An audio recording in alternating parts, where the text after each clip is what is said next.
తనంత తానుగా నిర్వహించుకోవడం అనేటువంటిది ఒక గొప్ప విశేషవంతమైనటువంటి అంశం. కనుక తనంత తానుగా ఎన్నుకోవడం స్వయం జాత అన్నట్టుగా తనంత తాను ఏ విధంగా ఉద్భవిస్తాడో పరమాత్మ ఆ విధంగా తన కోసం తాను కొంతమందిని నియమించుకుంటారన్నమాట.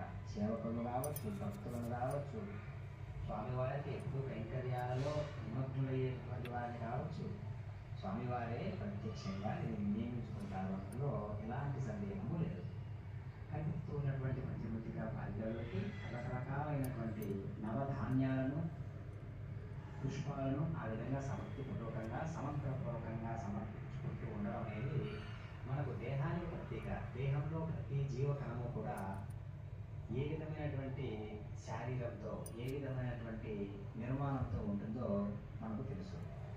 అలాంటి నిర్మాణానికి కారణమైనటువంటి ఆహార పదార్థం తినే మనస్సుగా ఏ విధంగా మారుతూ ఉన్నదో ఆ మనస్సు భగవంతుడి కోసం ఖర్చు అవుతూ ఉన్నదా లేదా అనేది మనం గమనించుకుంటూ ఉండాలి.